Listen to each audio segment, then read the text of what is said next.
su programa. Comenzamos entonces este análisis de la información junto a Julio Talamonti. ¿Cómo estás, Julio? Buenas noches. Sandy, es un placer como siempre poder saludarte cada noche completamente en vivo TN23. Estamos listos para empezar con los análisis y el primero de ellos es que el presidente Yamatei denuncia acaparamiento de vacunas. Bueno, está bien, ¿no? Esa denuncia, pero aquí las vacunas no llegan. Exactamente, Veamos. así que veamos el contexto de esta información e iniciemos el análisis.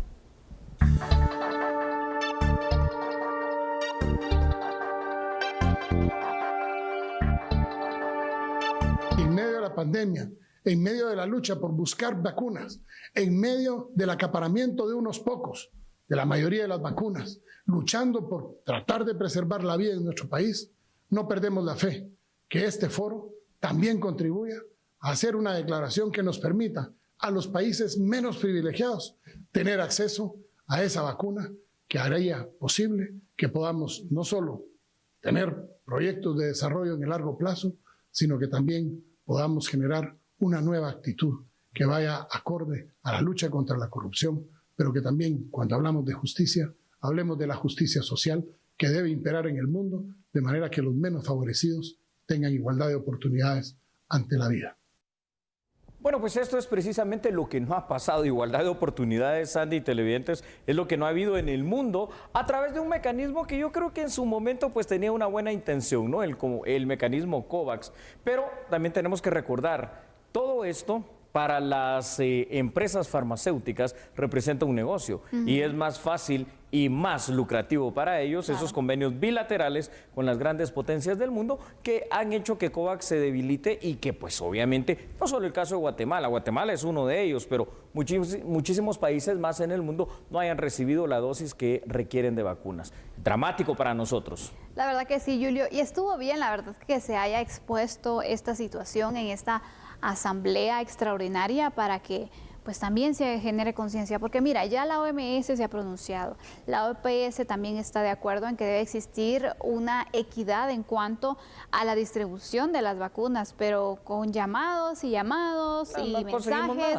Exactamente, sí. Entonces, ¿qué se puede hacer en este caso? Porque sabemos que a pesar entonces de las denuncias, a pesar de exponer los casos, a pesar de hacer los llamados a la equidad entre los países, igual la situación sigue totalmente igual. Y te diría que hasta peor. Fíjate que una de las situaciones que hoy trascendía y no es para nada positivo en este tema es el hecho de que Rusia, el país fabricante del Sputnik V, ante aparentemente la insistencia del Estado de Guatemala en cuanto a la requisición de las vacunas ya acá en nuestro territorio, dice, bueno, nosotros no nos comprometimos a ninguna fecha. Eso, ojo, hay que ver quién firmó esos contratos porque sí tuvieron que haber especificado fechas. Claro. Y me refiero a la parte nacional, la parte rusa no nos importa, es decir, ¿por qué no establecieron esas fechas? Y entonces, ¿cuál fue la amenaza? Pues si quieren les devolvemos su dinero. Igual nosotros fabricamos la vacuna, o sea, ellos. Quiere decir que aquí hay situaciones que no se han logrado dar de la buena manera para Guatemala, pero situaciones donde se ha perdido el control en el tema de COVAX, 4 desembolsos y por gusto, dando plata, pero ninguna vacuna, al menos en la cantidad que necesitamos. Y en el tema de la negociación con Rusia para el Sputnik V, hombre, una muy mala negociación si no pones fechas, si tú estás pagando, yo creo que como cliente pues tienes que poner ese estándar de lo que necesitas. Totalmente de acuerdo, Julio, porque hay situaciones que creo que no quedaron claras ni siquiera en el papel, ¿no? Ni siquiera. Por lo visto, porque no hay forma de poder entonces venir y pues reclamar esas condiciones con las cuales se había hecho el contrato. Sin duda alguna, nuevamente queda evidenciado que quien tiene el dinero tiene el poder. Y si no, mira el resto de países, por ejemplo Estados Unidos, también el avance que hasta va a regalar varios millones de dosis. España ya anunció también que va a regalar otros millones de dosis a América Latina.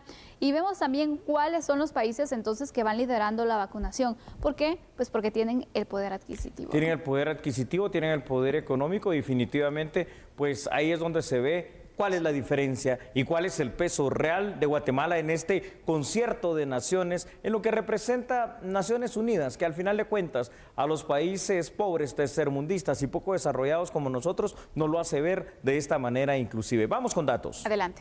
Ahí vamos a ver en pantalla los primeros datos, y es que el mecanismo COVAX, aunque en su momento creo, Sandy, que por lo menos en la teoría fue bien intencionado por parte de la Organización Mundial de la Salud, no ha sido para nada funcional en la práctica.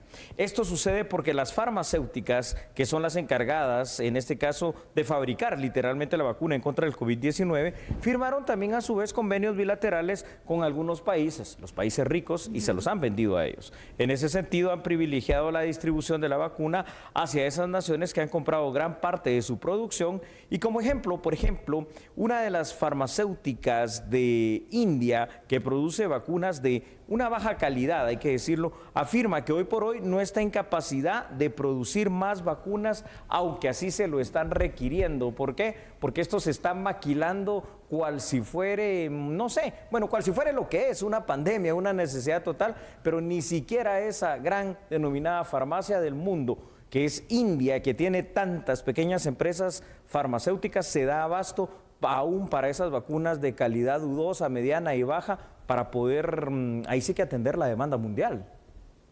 La verdad que sabemos entonces la demanda que se tiene, sabemos cuántos países también van bajos en los niveles de vacunación, Guatemala es uno de ellos, exactamente.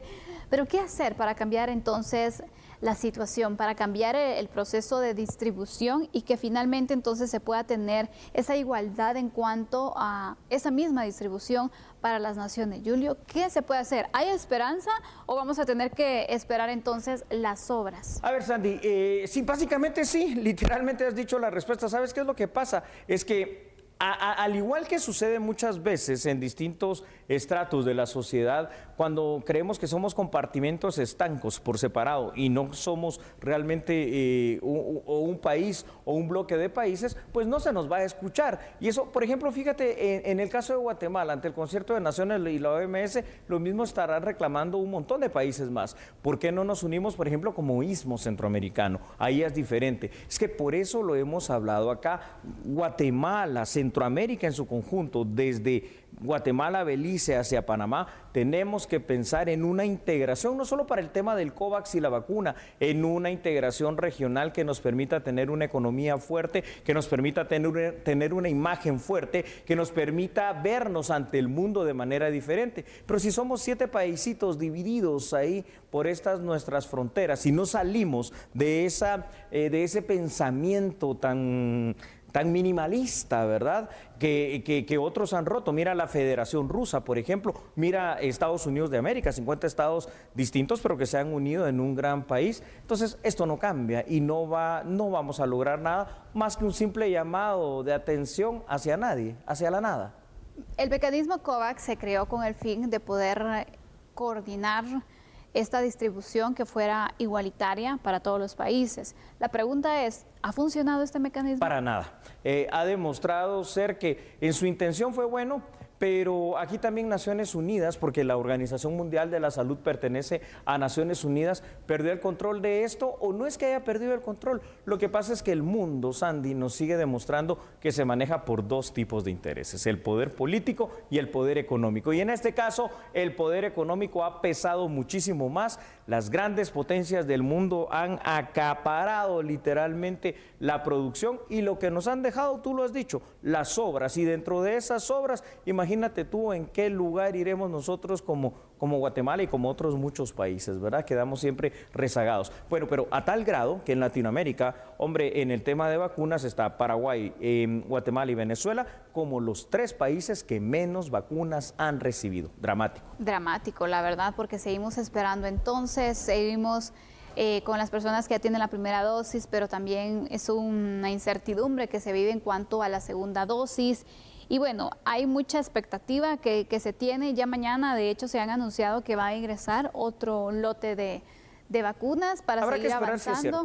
Exactamente, sí. Porque también lo han anunciado muchas veces. Exacto, se ha dicho una fecha, después se cambia y así. Entonces, hoy la OPS dijo que mañana ingresan. Bueno, ojalá entonces que se pueda concretar y que se vaya avanzando. Ampliamos la información, Julio. Con mucho gusto, Sandy. Claro que sí, veámosla por favor ahí en pantalla a través de estos datos. Y es que Guatemala, ya lo dijimos, uno de los países latinoamericanos que menos ha recibido vacunas a través del denominado mecanismo COVAX. Y ojo, porque por eso el llamado de atención acá, en este caso que hacía el presidente de Guatemala, Yamatei, es importante y es necesario. ¿Por qué? Ya hemos realizado 4 desembolsos como país. Es decir, hemos pagado con anticipación lo que todavía no recibimos. Entonces tenemos el derecho de exigir. Inclusive el fabricante de la vacuna Sputnik, como ya lo dijimos anteriormente, la Sputnik V, amenazó con devolver el dinero al Estado de Guatemala, que ya se le canceló si se sigue ejerciendo presión de decir cuándo va a venir esa vacuna. Importante es que las autoridades sigan con esta presión, Sandy, a donde corresponda, para que las vacunas de una o de otra forma lleguen rápido. Aquí no se trata de, ay no, tengo pena, voy a aburrir, me van a amenazar con esto. Si ya hay contratos firmados, así como con el fabricante ruso de la Sputnik V, ese contrato tendrá que honrarse. Así que la presión tiene que seguir. Y a Naciones Unidas y específicamente a la OMS, esta presión tiene que ser constante, fuerte, grande por parte de Guatemala, porque no puede ser que sigamos tan rezagados en comparación de otros países latinoamericanos. Totalmente no, Julio. La presión se debe seguir ejerciendo, se tiene que seguir denunciando esta situación. Por eso te digo, sí está bien entonces que se haya expuesto, porque sí, por supuesto. Pues varios países respaldarán también entonces lo dicho por Guatemala en cuanto a que también se encuentran en una situación, a lo mejor algunos han recibido más dosis, pero igual siguen entonces a la espera y con un porcentaje bajo.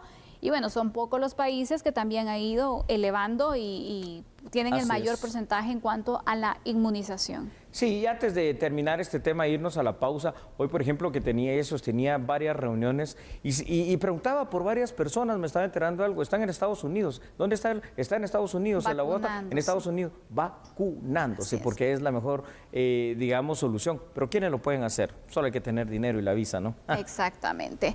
Bueno, concluimos mientras estamos a la espera. Mañana se indicó que vendrá este lote de vacunas, ojalá sea cierto y ojalá se pueda continuar avanzando en la vacunación en nuestro país. Vamos a la pausa, pero le decimos que Kamala Harris dice que espera un diálogo franco con Guatemala. Ojalá sea diálogo y no solamente una imposición de ideas. Después del corte, el análisis, por favor, siga con nosotros. Nosotros somos A la Medida.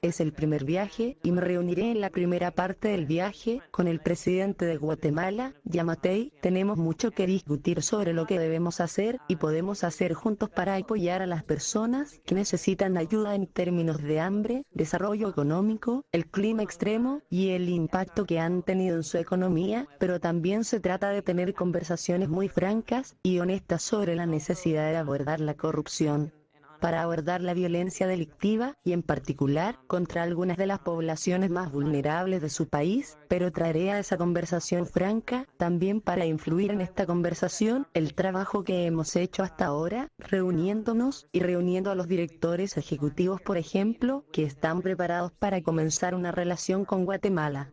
Las reuniones que hemos tenido con la sociedad civil tanto en los Estados Unidos como allá, en términos de la necesidad de abordar nuevamente los problemas de largo tiempo que se relacionan con las disparidades en el país. Aportaremos a la conversación el compromiso que varios miembros de nuestra administración están asumiendo a través de sus agencias como secretarios del gabinete para renovar y en muchos casos mejorar el tipo de recursos que estamos comprometiendo con esa región para abordar las causas fundamentales y que en esencia es lo que es. Al escuchar a Kamala Harris, televidentes y Sandy, yo creo que si es de esa manera en que se va a dar la reunión, lo que nos va a decir es la realidad guatemalteca, la verdad que nosotros sabemos, que hemos analizado y que definitivamente es lo que tenemos que cambiar. Es decir, la falta de mayores esfuerzos por parte de México, hay que decirlo también, y de los países del Triángulo Norte para crear esas condiciones de vida, de seguridad, de certeza jurídica, de calidad, de educación, de salud y de muchos factores más a efecto de detener la migración. Ellos lo ven como un tema de seguridad nacional de ellos, de Estados Unidos. Nosotros lo vemos como un tema de desarrollo humano nuestro, al cual hay que apostarle todos los esfuerzos necesarios, en definitiva. Totalmente, Julio. Son puntos cuando se dice francamente vamos a hablar, bueno, vamos a poner las cosas sobre la mesa tal cual son. Sí. Es decir, bueno, ¿qué responsabilidad de ustedes y qué tienen que hacer ustedes como país para poder también apoyar y que nosotros podemos contribuir.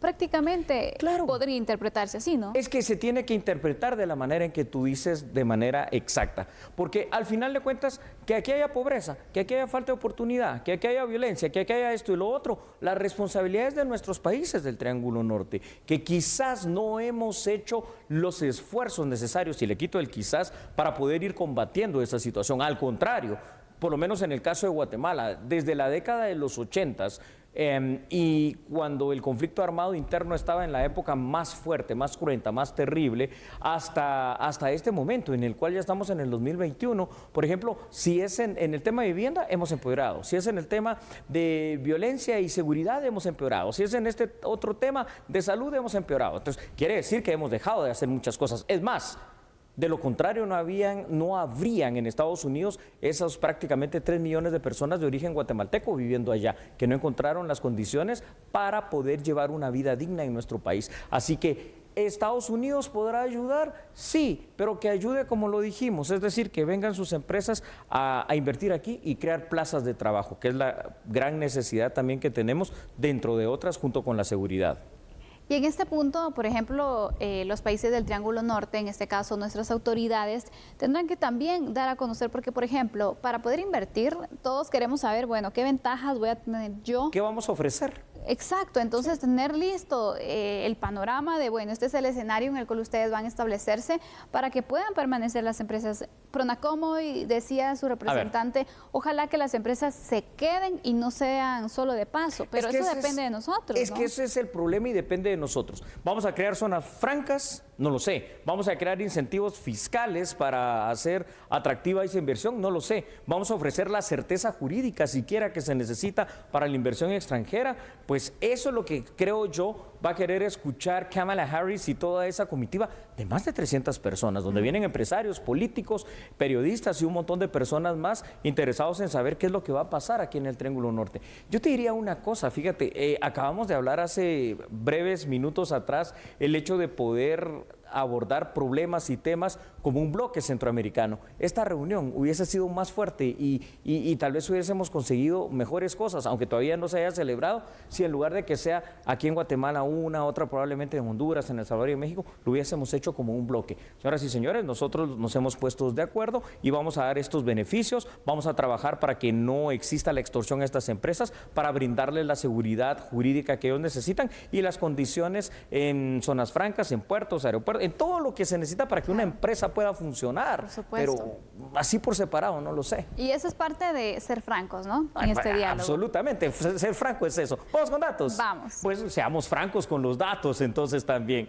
porque por disposición de Joe Biden, la persona encargada, como ya lo sabemos, para tratar los temas migratorios en Centroamérica es Kamala Harris, su vicepresidenta. En los próximos días, ya muy próximos realmente, la vicepresidenta estadounidense llegará a Guatemala acompañada de una comitiva que casi llega a las 300 personas. La postura migratoria estadounidense, hay que decirlo claramente, Sandy, no cambia ni va a cambiar. Es una política de Estado de ese país mantener cerrada su frontera sur para con nosotros. Por lo que Kamala Harris hará una gira por el Triángulo Norte y México para que se aumenten los esfuerzos a efecto de detener la migración ilegal. Porque es que esa es otra cosa, es decir, cuando ella dice que va a hablar de algo franco, lo que va a venir a decir a estos países es aumenten sus esfuerzos para detener la migración. Y sus esfuerzos no es esa situación de que construyan barreras físicas, aunque también seguramente de alguna forma lo va a demandar a través probablemente de algún tipo de acuerdo. Los esfuerzos para detener esto es combatir la pobreza, combatir el hambre, combatir la desnutrición, combatir la violencia.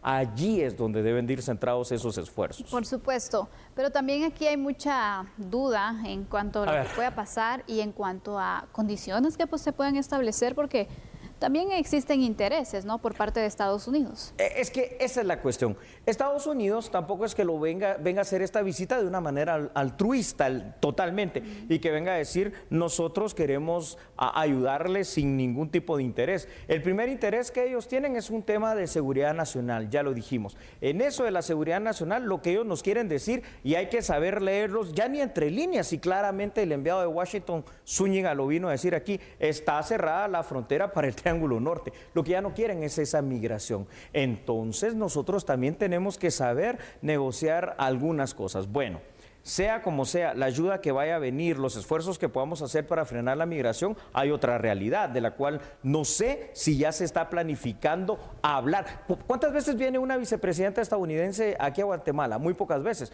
Bueno, ¿qué vamos a pedir para nuestros ciudadanos guatemaltecos que están de manera legal o ilegal en territorio americano? Pues por lo menos que ya no lo sigan deportando, porque esta gente está trabajando, esta gente está enviando remesas, entonces buscar algún trato especial. Pero si esto no es parte de la agenda de Guatemala, creo que estaría mal. Nosotros también deberíamos de establecer, bueno, esperaría yo que ya las autoridades estén en ese punto de poder proponer también, ¿no?, esos temas y esa agenda en la cual no sea una reunión de escuchar, sino de proponer, de analizar, de discutir. Exactamente. Porque finalmente entonces la visita es muy importante, sí, se pueden llegar a acuerdos muy buenos para el país, sí, pero también entonces hay que analizar, no solamente decir sí, sino, bueno, ver los contextos, ¿no?, los pros, los contra, y tomar decisiones también para poder mejorar la situación, pero sobre todo tener claro qué vamos a ofrecer. ¿Qué es lo que vamos a ofrecer? ¿Qué queremos? ¿Qué necesitamos? ¿Cuál es la ayuda? Tener claro eso, ¿verdad? Porque sobre esa base entonces podemos pedir, no, esa ayuda que ustedes nos quieren dar así en dinero no es lo que necesitamos, tráigalo aquí, inversión, construyan, qué sé yo, este hospital, yo no sé, pero tener clara esa situación y tener claro también que necesitamos trabajar de manera conjunta con Estados Unidos por la seguridad de nuestros ciudadanos que se encuentran en ese territorio. Vamos con más datos. Adelante, Julio. Sandy, para ver esta franca conversación que va a haber entre Kamala Harris y el gobierno, en este caso guatemalteco. Una de las propuestas que ya la vicepresidenta Harris adelantó es que se va a hacer acompañar de empresarios para que puedan invertir en nuestro país. Bueno, está bien, ¿no? La creación de incentivos laborales son una solución efectiva para cesar la migración ilegal, pero no podemos dejarle esa carga a otro país, tiene que ser una carga nuestra. El Triángulo Norte, Sandy, pasa hoy por una crisis humanitaria que se agudiza también por la crisis del año pasado y el actual del COVID-19. El combate a la pobreza y la oportunidad de proyectos que generen empleo y bienestar son nuestra mejor opción. Así que llegó la hora de decirle a Estados Unidos, llegó la hora de decirle a los países, entre comillas, amigos, a los donantes y a todos ellos, que qué bueno por su ayuda, pero la ayuda la vamos a condicionar nosotros porque nosotros queremos llegar a ser como ellos son, desarrollados como ellos son y tener ese bienestar que ellos tienen. Así que quienes mejor conocemos nuestros problemas somos nosotros. Si nos quieren ayudar, que sea en A, B y C, pero propuesto por nuestros estados, claro, no impuesto por otro estado. Y que sea una ayuda que sea sostenible, porque también entonces después nos quedamos en lo mismo, tenemos que nuevamente ver qué se hace, la situación se va complicando y vamos retrocediendo en esos pasos que se habían avanzado entonces para poder buscar el desarrollo y las oportunidades para nuestros países. Hay mucha expectativa, Julio, entonces en cuanto a esta visita, ya varios sectores también, el sector empresarial ya se ha pronunciado sobre lo que esperan y lo que piensan y que están preparados, ¿no?, para poder entonces asumir los retos que trae, poder establecer nuevos inversionistas y poder entonces ir generando más oportunidades. Te digo algo, fíjate que en una ocasión, obviamente sin decir que, porque el sector empresarial está dividido en varias cámaras, reunido con un dirigente de una de esas cámaras, no voy a decir cuál, me decía lo siguiente: cada vez que vamos a Estados Unidos lo primero que nos dicen es ¿y ahora qué vienen a pedir? No, señoras y señores, es que ya no se trata de eso, ahora venimos a ofrecer, y desde aquí, desde Guatemala, en esta visita, les venimos a ofrecer uno de los mejores cafés del mundo que podemos exportárselos a ustedes, les venimos a ofrecer una mano de obra calificada que es la guatemalteca y que aquí en Guatemala o allá en Estados Unidos les puede rendir a ustedes los mejores frutos, les venimos a ofrecer un territorio que es nuestro país con una de las culturas más lindas, más grandes y más fuertes que ha visto la civilización humana, como es la cultura maya, para que traigan sus cruceros, para que traigan sus turistas, para que traigan sus personas a conocernos, a saber quiénes somos. Les venimos a ofrecer productos de calidad en nuestras artesanías, en nuestras verduras, en todo lo que nosotros producimos. Es hora de decir que nosotros no necesitamos siempre poner la mano así para recibir, también podemos dar y hacer un intercambio que sea justo. Y hay capacidad, Julio, porque muchos de nuestros connacionales que han migrado, que se han establecido pues en Estados Unidos también, han salido muy buenos trabajadores, están realizando el trabajo que muchos estadounidenses no quieren hacer. No quieren hacer. Entonces esa mano de obra calificada la podemos ofrecer, pero la postura también tiene que ser propositiva de parte nuestra. Y antes de ir a la pausa, inclusive para en algún caso saber hasta decir no, no es así.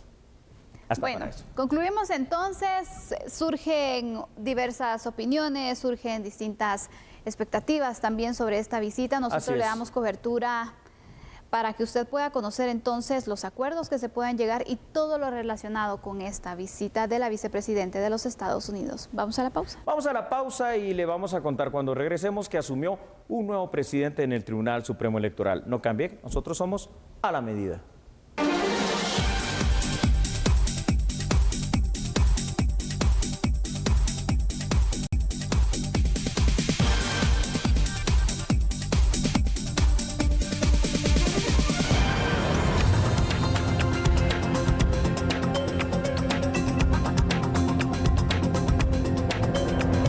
Asume nuevo presidente del Tribunal Supremo Electoral. Aquí hay que decir algo, ¿verdad, Sandy? Los magistrados del Tribunal Supremo Electoral tienen una función esencial en este país, por si no nos hemos dado cuenta. Uno de los 30 derechos humanos, para que lo vayamos conociendo, es el derecho de participar en el gobierno de un país. ¿Y cómo se participa? No solo con cargos de elección popular, se participa a través de la participación de ir a las urnas a votar, es decir, el denominado sufragio. Y eso es la base, en este caso, de la República Presidencialista de Guatemala, que para forma de gobierno también tiene el demoskratos, es decir, la democracia, la expresión de la voluntad popular a través del voto. Vaya misión, ¿no? Vaya misión. Y veíamos en el último proceso electoral como hubo algunas fallas, sobre todo, ¿te recuerdas la primera vuelta en la transmisión de datos informáticos? Que son cosas que definitivamente el actual Tribunal Supremo Electoral, que es distinto, pues tiene como retos. Y ahí, el día de hoy, Ranulfo Rojas, un abogado que ya ha desempeñado muchos cargos en la administración pública, asume esa presidencia. Así es, tenemos entonces durante un año que va a estar al frente. 2021-2022. ¿Cuál es el rol principal o qué funciones tiene el presidente en el Tribunal Supremo Electoral en este caso? Julio, ¿qué debería hacer o qué prioridades también deberían establecerse bajo esta presidencia? Recordemos que todo tribunal en sí se llama tribunal porque obviamente ve leyes. En este caso, ¿qué ley? La ley electoral y de partidos políticos. Es una ley de rango constitucional. ¿Qué significa eso? Es una de las 5 leyes que, aunque no estén dentro de la Constitución, están como parte de la misma porque tiene ese rango. ¿Qué es lo que debe ver durante este año de mandato el abogado Ranulfo Rojas como presidente del Tribunal Supremo Electoral? Esto que se está discutiendo en el Congreso de la República, que es la reforma a la ley electoral y de partidos políticos. Necesaria, por cierto, porque es que, si te recuerdas, el pasado evento electoral tuvo en esas reformas que se hicieron tantas cosas extrañas que terminó siendo una situación en la cual el guatemalteco tenía un montón de opciones, 19 para binomios presidenciales, pero no sabía qué era lo que estaban ofreciendo. Y un cortísimo tiempo, porque fueron 3 meses de campaña. Entonces, realmente son cosas que deben de cambiar. Aparte de lo administrativo propio del Tribunal Supremo Electoral, incluyendo el voto en el extranjero. Que ese es el principal reto, Julio, y de hecho lo marcó en las elecciones pasadas, donde por primera vez se utiliza entonces este mecanismo. Los guatemaltecos en el extranjero tuvieron la oportunidad. 750 que votaron. Imagínate, ¿de cuántos millones estamos hablando de guatemaltecos fuera de Guatemala? Solo en Estados Unidos dábamos el dato que son 3 millones de guatemaltecos, imagínense ustedes, y 700,000 acudieron por falta de información, falta de logística, por distintas debilidades entonces que se presentaron en el sistema, que hay tiempo de corregirlas, Julio. Hay tiempo de corregirlas. ¿Sabe, Sandy, cuál sería otro reto para el actual presidente del Tribunal Supremo Electoral y los que vienen después a continuación, hasta que lleguemos al 2023 en las elecciones? Aumentar ese padrón electoral. Somos 18 millones de guatemaltecos, pero si tú vas y le preguntas a los jóvenes, mira, ¿estás empadronado? ¿Qué es eso? ¿Para qué? ¿Por qué? ¿Ir a votar? ¿De qué? Ni siquiera tienen información ni el interés, ¿verdad? Entonces, ese padrón electoral también debe de aumentarse, y no solo como aquí en Guatemala, tú lo acabas de decir de una manera correcta. En Estados Unidos, con esas 3 millones y pico de personas guatemaltecas que hay allá, tienen que instalarse esos puestos de empadronamiento desde ya, para que puedan votar. Mira, ¿por qué es tan importante el voto en el extranjero? Los ciudadanos guatemaltecos que están en Estados Unidos participan en el Producto Interno Bruto de una manera muy grande a través de las remesas. Entonces creo que tienen el derecho y también el poder para poder decidir quién va a gobernar nuestro país. En todos los aspectos. Y aparte, como guatemaltecos también tienen el derecho. El hecho que se vayan del país no significa que ya pues, perdieron cualquier derecho en cuanto a ellos como guatemaltecos, ¿no? Sinceramente, es necesario fortalecer este punto.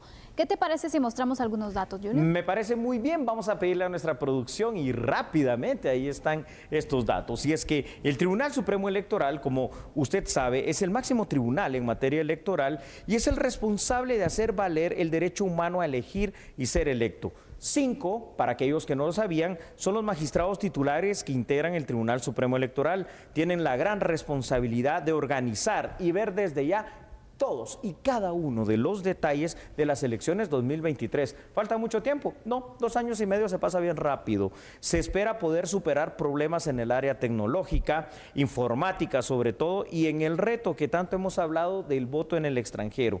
Tribunal Supremo Electoral, visto desde este punto, Sandy, es el pilar fundamental sobre el cual la República Presidencialista de Guatemala basa este sistema democrático, en el cual tenemos que incentivar que la gente participe, no solo pudiendo acceder a una candidatura, sino que participe verdaderamente votando, porque aquí hay que decir algo.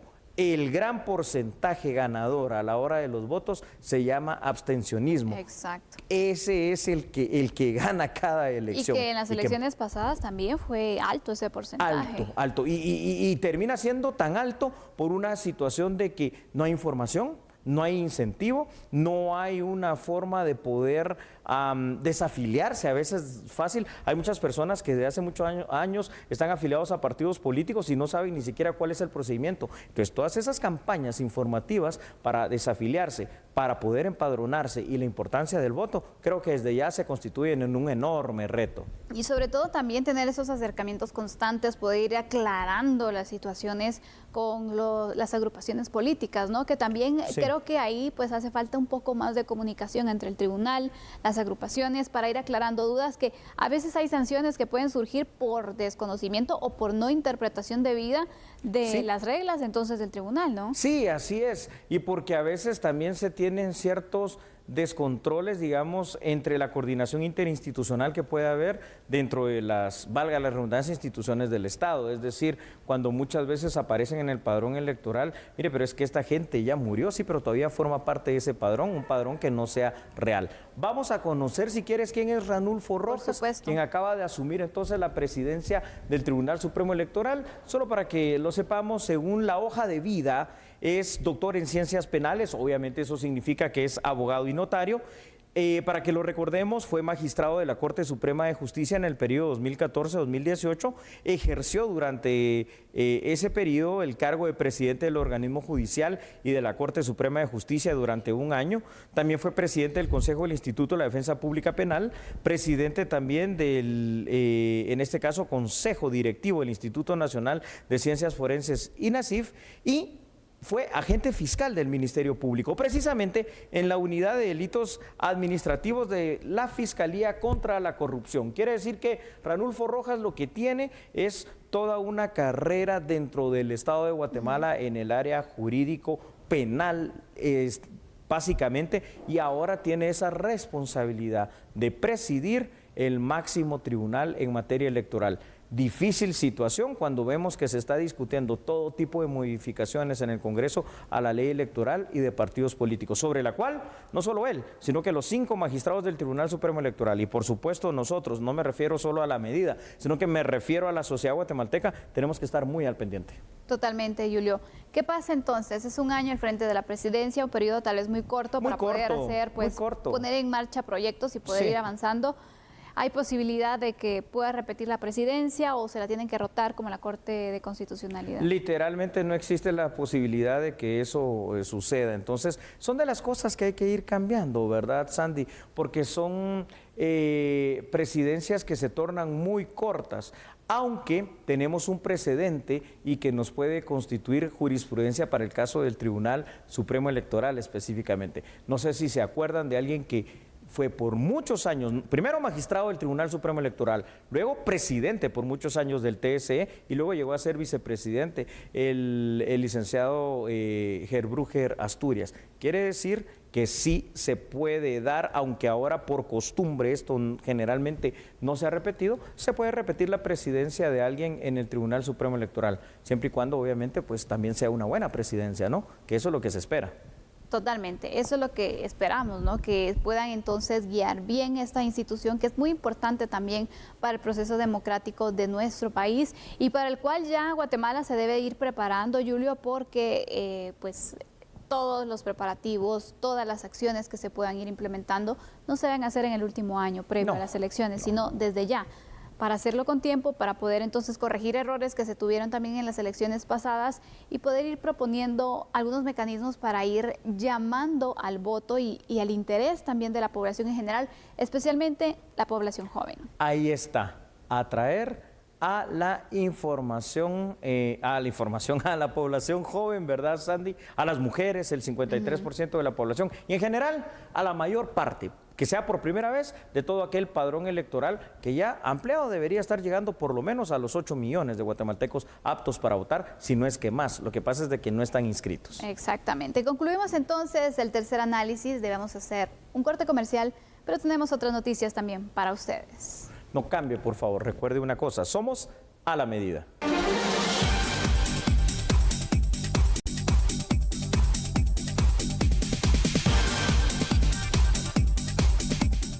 Regresamos precisamente para esta parte informativa que es no menos importante que el análisis.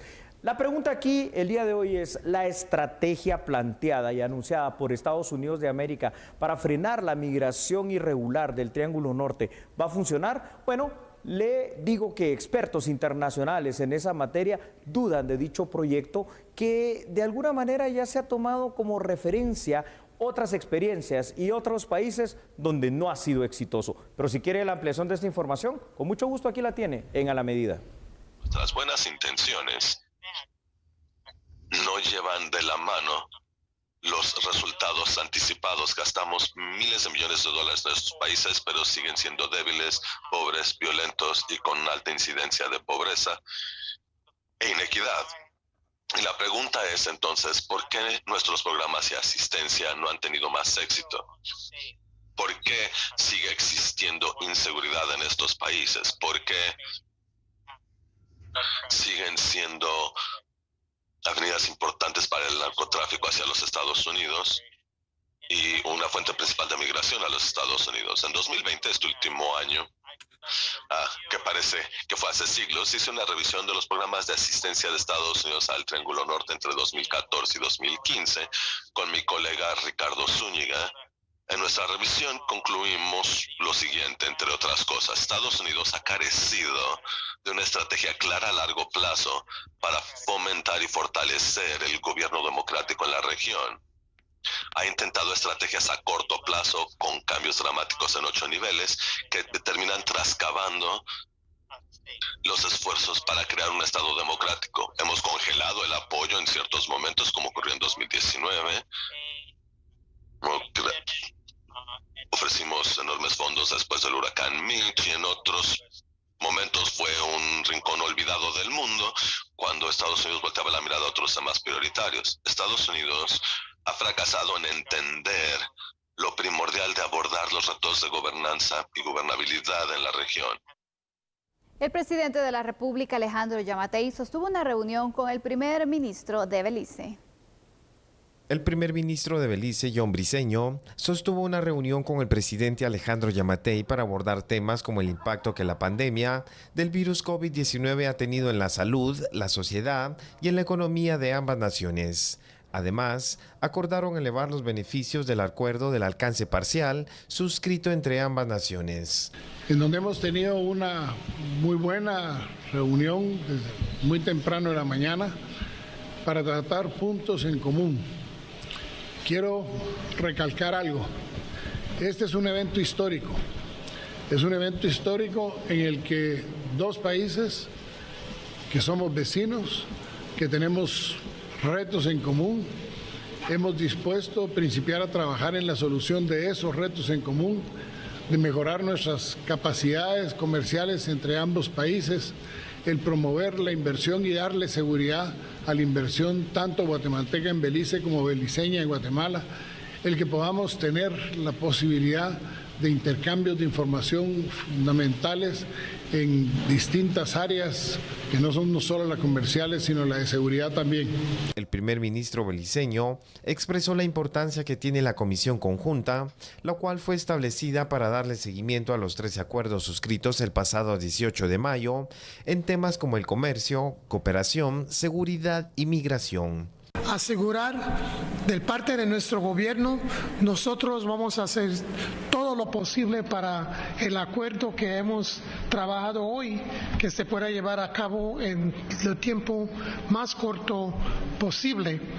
Termino, señor presidente, también ahora pasándole una invitación a usted y su equipo para poder llegar a visitarnos en Belice. Esta es la segunda actividad diplomática que se realiza con autoridades de Belice en la presente semana. El pasado lunes, el embajador designado José Eduardo Alpuche entregó sus cartas credenciales al presidente Alejandro Yamatei como representante diplomático de Belice en Guatemala. Para mañana jueves está previsto el arribo a Guatemala de un nuevo lote de vacunas contra el COVID-19, de aquellas provenientes del mecanismo COVAX. Por favor, vea la información. Son 321.600 dosis de la vacuna desarrollada por la farmacéutica AstraZeneca, las cuales fueron adquiridas por medio del mecanismo COVAX. Esta será la tercera entrega. El vuelo arribará este jueves a las 13:30 horas en la parte sur del Aeropuerto Internacional Aurora. Posteriormente serán trasladadas al Centro Nacional de Biológicos en la zona 11 capitalina. El día de mañana estamos en espera de la llegada de 321.600 dosis de AstraZeneca, del mecanismo COVAX, ¿verdad? La vacuna viene y dependiendo en qué momento de vacunación estén las diferentes áreas, así es como será aplicado. La funcionaria indicó que la vacuna de AstraZeneca se caracteriza por el manejo de la cadena de frío. El manejo de la cadena de frío es más sencilla que otras. Para nosotros ya hemos tenido tres llegadas y ha sido bastante cómoda, accesible a nivel nacional, ¿verdad? Autoridades de salud señalaron que las vacunas serán distribuidas en las áreas que ya no cuenten con las mismas. A la fecha, Guatemala ha desembolsado 107.8 millones de quetzales a la OPS para la adquisición de vacunas por medio del mecanismo COVAX. Más de 100 establecimientos educativos privados están autorizados para iniciar con las clases presenciales, pero si en el municipio donde se ubican está en alerta naranja. 103 centros educativos privados ya tienen la autorización del Ministerio de Educación para dar clases presenciales en sus aulas. Siguiendo los protocolos de distanciamiento, actualmente más de 200 han hecho la solicitud para que sus estudiantes vuelvan a las aulas y seguir de forma híbrida. 103 colegios. 103. ¿Cuántos más ya han solicitado la autorización? Fíjense que fueron un total de 202, creo yo, de los cuales nosotros hemos evacuado la totalidad. Lo que todos los colegios están a la espera básicamente es del visto bueno del Ministerio de Salud, que el híbrido es una sombría para todos los centros educativos. El híbrido quiere decir que unos pueden estar en burbujas semipresenciales, quiere decir que unos están haciendo trabajo a distancia, pero el ciclo educativo no está siendo descuidado. Lo que sucede aquí es que si están en naranja y el municipio pasa rojo, pues no van a tener que seguir en el modelo híbrido haciendo trabajo a distancia. La Asociación de Colegios Privados de Guatemala calificó de positivas las acciones que se están tomando para que las clases sean presenciales y sugiere prontitud a los procesos para la autorización de los demás colegios. Contentos que estos centros educativos privados han logrado el permiso para abrir en modalidad híbrida porque ha sido pues en respuesta a lo que han solicitado los padres de familia. Y sí, pues nos da muchísima alegría eso, que ya pueden abrir esas aulas. Siempre sabemos que estamos continuando con respetar los protocolos al pie de la letra para proteger no solo al alumnado, también a los docentes, a los colaboradores. Entonces sí, pues son 103 centros educativos privados. Aquí tenemos la lista enfrente, como usted lo ha indicado. Quisiéramos que fuera más, pero sí, el trámite es largo y ustedes saben de que el trámite se amplió después del Acuerdo Ministerial 69-2021, en el sentido que ya no solo es un trámite del Ministerio de Educación, también se incluye lo que es una visita ocular y dictamen profesional de parte del Ministerio de Salud. Los estudiantes que asistan a clases presenciales deben estar a 1.5 metros cuadrados de distancia entre cada uno y el único momento cuando pueden retirarse la mascarilla es al refaccionar, acción que deben realizar en un ambiente ventilado y a 2.5 metros de distancia entre cada persona.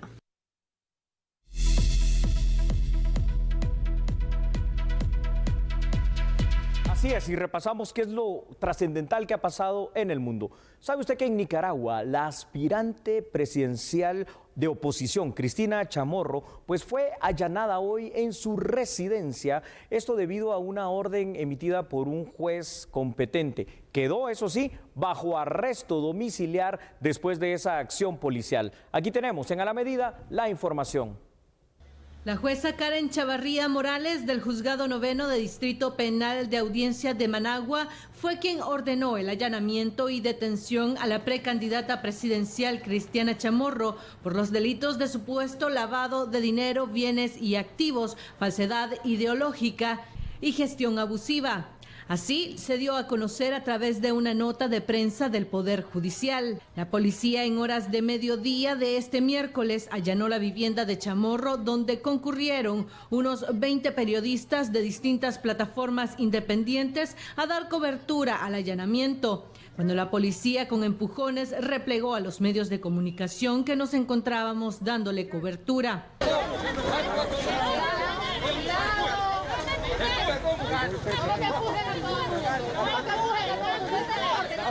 A mí no me toques, a mí no me toques, a mí no me toques, es divina la orden. Michelle. No me toques. Ahí está, miren, más agresión.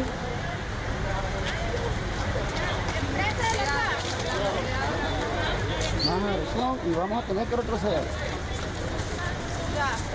Vamos a tener que retroceder. Además de la prensa, la policía replegó a amigos y familiares de Cristina Chamorro que se habían acercado a brindar muestras de solidaridad a la precandidata. Nuestro país. A continuación voy a dar lectura a una nota de prensa de Noel. No tenemos ninguna información porque como puede ver no puede ser nadie a la familia, no puede entrar nadie en la familia. ¿Ella está dentro ahí? ¿Perdón? ¿Ella está dentro? Sí, está dentro, sí. ¿Se ha logrado comunicar con ella? No. ¿Ni con nadie No, mi esposa está adentro y no puedo hablar con ella tampoco. ¿Alrededor de cuántas personas hay adentro detenidas? No tengo idea, menos que los de la casa nada más. Y mi esposa, que no vive aquí, pero está adentro. Aquí lo que han tratado es de desprestigiar la imagen de una candidata, una precandidata, ¿verdad? Que había manifestado su voluntad de interés de correr pues para la candidatura para la presidencia del país. Realmente la solución de la crisis en Nicaragua pasa por la democracia, no es al revés, no es haciendo esto.